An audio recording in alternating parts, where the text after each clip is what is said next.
পুষ্কর রাজস্থানের আজমের স্টেশন থেকে প্রায় 11 কিলোমিটার উত্তরে অবস্থিত হিন্দুদের তীর্থস্থান পুষ্কর। মহাভারত, পুরাণ ও মহাকাব্যগুলিতে রাজস্থানের পুষ্করের উল্লেখ আছে। রামায়ণ ও মহাভারতে পুষ্কর হ্রদকে আদি তীর্থ বা প্রথম তীর্থ বলে উল্লেখ করা হয়েছে। পুষ্কর শব্দটির অর্থ হল পদ্ম। পুরাণ মতে শ্রীনারায়ণের অবতার ভগবান পরশুরাম এই তীর্থের প্রতিষ্ঠাতা। অন্য একটি মত অনুযায়ী কথিত আছে, একসময় ভগবান ব্রহ্মা হাতে একটি পদ্ম নিয়ে যজ্ঞের স্থান সন্ধান করতে শুরু করেন। তার হাতের পদ্মটি একটি স্থানে পড়ে যায়। সেখানে বসেই তিনি তপস্যা শুরু করেন। ব্রহ্মার যজ্ঞ সম্পূর্ণ হলে বিশ্বামিত্রই সেই যজ্ঞস্থলে এখনকার প্রসিদ্ধ ব্রহ্মা মন্দিরটি নির্মাণ করেছিলেন। তখন থেকে সেই স্থানের নাম হয় পুষ্কর। পুষ্কর হ্রদটি 3 দিক থেকে আরাবল্লী পর্বত দিয়ে ঘেরা। এখানে ব্রহ্মা, সাবিত্রী অর্থাৎ সরস্বতী, গায়ত্রী ও শিব সহ অনেক দেবতার মন্দির রয়েছে। ভগবান ব্রহ্মার মন্দিরটি সব থেকে বড়। হিন্দু শাস্ত্রে এই স্থানকে তীর্থগুরু বা সকল তীর্থের মূর্তিরূপ বলে উল্লেখ করা হয়েছে।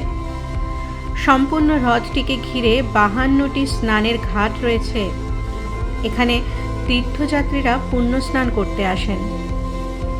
কার্তিক মাসের পূর্ণিমা তিথিতে পুষ্করের মেলা উপলক্ষে বিশেষ জনসমাগম ঘটে। হিন্দুরা বিশ্বাস করেন যে এই হ্রদে স্নান করলে পাপ নাশ হয় এবং চর্মরোগ দূর হয়।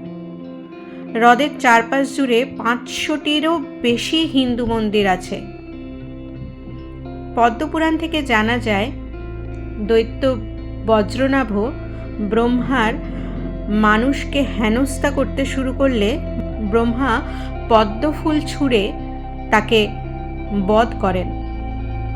সেই সময় সেই পদ্মের পাপড়িগুলো 3টি স্থানে পড়ে এবং সেই স্থানগুলোতে 3টি হ্রদের সৃষ্টি হয়: জ্যেষ্ঠ পুষ্কর, মধ্য পুষ্কর ও কনিষ্ঠ পুষ্কর। ব্রহ্মার কর অর্থাৎ হাত থেকে খসে পড়া পুষ্প অর্থাৎ ফুল থেকে সৃষ্টি হওয়ার জন্য ব্রহ্মা এই স্থানটির নামকরণ করেন পুষ্কর। 3টি হ্রদের অধিষ্ঠাতা দেবতারা হলেন যথাক্রমে হিন্দু ধর্মের ত্রিদেব অর্থাৎ ব্রহ্মা, বিষ্ণু ও শিব। জ্যেষ্ঠ পুষ্করে ব্রহ্মা একটি যজ্ঞ সম্পাদনের সিদ্ধান্ত নেন, কিন্তু ব্রহ্মার পত্নী সাবিত্রী অর্থাৎ সরস্বতী যজ্ঞের নির্দিষ্ট সময়ে উপস্থিত হতে পারেননি। ব্রহ্মা তাই স্থানীয় গুজ্জর সমাজ থেকে গায়ত্রী নামে একটি কন্যাকে বিবাহ করেন এবং নববধূকে পাশে বসিয়ে যজ্ঞ সমাপ্ত করেন। ইতিমধ্যে সাবিত্রী সেই স্থানে উপস্থিত হয়ে এই সকল কাণ্ড দেখে ভয়ানক রেগে গিয়ে ব্রহ্মাকে অভিশাপ দেন যে একমাত্র পুষ্কর ছাড়া অন্য কোথাও ব্রহ্মার পূজা হবে না। এরপর পুষ্করে সকল দেবতার উপস্থিতিতে যজ্ঞ সম্পাদিত হয়। বলা হয়, পবিত্র সরস্বতী নদী পুষ্কর হ্রদেই 5টি ধারায় উৎপন্ন হয়েছিল।